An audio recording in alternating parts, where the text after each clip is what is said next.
আসসালামু আলাইকুম ওয়া বারাকাতুহু। কেমন আছেন সবাই? আজকে আমি আবার হাজির হয়ে গেলাম নিজের প্রয়োজনীয় কিছু দেখাতে। আজকে মার্কেটে গেছিলাম, গিয়ে কসমেটিক্সের দোকানে মনে হলো কিছু একটা নেওয়া দরকার। চুল বাঁধার জন্য তেমন বড় কোনো কাঁকড়া নাই, সব ভেঙে গেছে। এজন্য কিছু কাঁকড়া দেখতেছিলাম। আর আমি মুখে ব্যবহার করার জন্য গার্নিয়ারের ফেস ওয়াশ আর পন্ডসের স্যান্ডেল ট্যাল্ক এই দুটো নেই, তো এই দুটো নিলাম আর কাঁকড়া নিলাম। নিয়ে ওখান থেকে চলে আসবো, হঠাৎ মনে হলো যে একটু দামাদামি করি। একটু দামাদামি না করলে নিজেকে আবার মেয়ে মেয়ে ফিল হয় না। তো দোকানদার ভাইকে বললাম যে ভাই একটু কমে রাখেন, এই আর কি, একটু দামাদামি করার চেষ্টা করলাম। এভাবেই চলছে দিনকাল। গরমে মনে হচ্ছে ধুয়ে পড়তেছি, প্রচণ্ড গরম। এরপর হঠাৎ মনে হলো যে অনেক দিন হয়ে গেছে মায়ের জন্য কিছু প্রয়োজনীয় নেই না, তো মায়ের জন্য যাতে তার রান্নার সুবিধা হয়, প্রয়োজনীয় কিছু নেওয়ার জন্য আমরা চলে গেলাম ক্রোকারিজের দোকানে। প্রতিদিন সে অনেক কষ্ট করে আমাদের রান্না বাড়া করে খাওয়ায়, তো তার কড়াই নাই। একটা ভালো মানের কড়াই খুঁজতেছি, যাতে আমাদের ফ্যামিলির সবার চলে। আমাদের চললেই হবে, আত্মীয় স্বজন আসলে বড় কড়াইয়ের ব্যবস্থা আছে, তবে আমাদের একটা ফ্যামিলি সাইজ কড়াই দরকার, যেটাতে মাজতেও সুবিধা হবে, আবার খুব রান্না দ্রুত হবে, ভাজাভাজির কাজগুলো করা যাবে।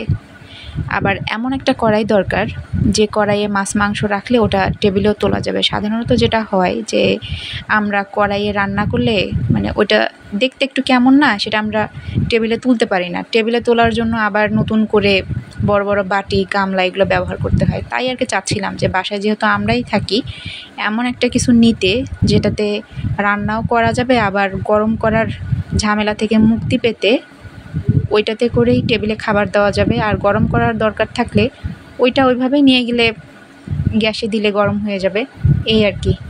তো এই প্রতিদিন মেয়েদের যা স্বভাব, দোকানদারের সাথে দামাদামি করা, সাইজ দেখো, দাম করো, এর থেকে আরও ভালো আছে কি না চোখ দিয়ে খুঁজতেছিলাম, আরও ভ্যারাইটি পাওয়া যায় কি না, ছোটো কেমন, বড় কেমন, চারকোনা কেমন।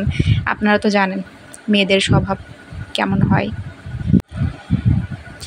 দোকানদার ভাই অবশ্য দাম প্রচুর যাচ্ছিল, আমিও কম না, চেষ্টা করতেছিলাম কমে নেওয়ার। এরপর চলে আসলাম ফলের দোকানে। এখন ফল খোঁজা শুরু। খেজুর কেনা কিন্তু অনেক ঝামেলার কাজ। খেজুর বিভিন্ন রকমের, বিভিন্ন দামের, বিভিন্ন সাইজের পাওয়া যায়। এজন্য আপনারা যখন খেজুর কিনবেন একটু দেখে শুনে নেবেন। যে খেজুরগুলো আঠালো থাকে ওগুলো বেশি দিন থাকে না, খাওয়া যায় না, নষ্ট হয়ে যায়। খেজুর নিতে হয় ঝরঝরে। এখানে বড় তেমন খেজুর দেখতেছি না, অবশ্য একদম বড় খেজুরগুলোর অনেক দাম হয় প্যাকেটের।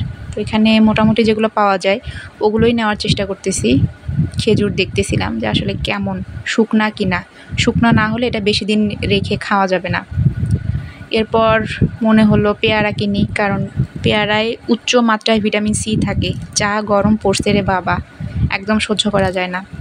তো প্রতিদিন যদি একটু করে পেয়ারা খাওয়া যায়, একটু খেজুর খাওয়া যায়, পেয়ারাতে কি হয়, উচ্চমাত্রায় ভিটামিন সি থাকার কারণে আমাদের জ্বর হয় না সহজে। এটা খুব উপকারী একটা খাবার, আপনারাও প্রতিদিন চেষ্টা করবেন অন্তত দুপুরবেলা অর্ধেকটা হলেও পেয়ারা খাওয়ার। এতে করে গরমের দিনে যে আমাদের জ্বর সর্দি কথায় কথায় হয়ে যায়, এটা আর হবে না। ওই কথায় বলে ঢেকি স্বর্গে গেলেও বাড়াবানে। আমি আবার ওই দামাদামি শুরু করছি, দাম টাম করে নেই ভাই, মধ্যবিত্ত পরিবারের মানুষ আমি।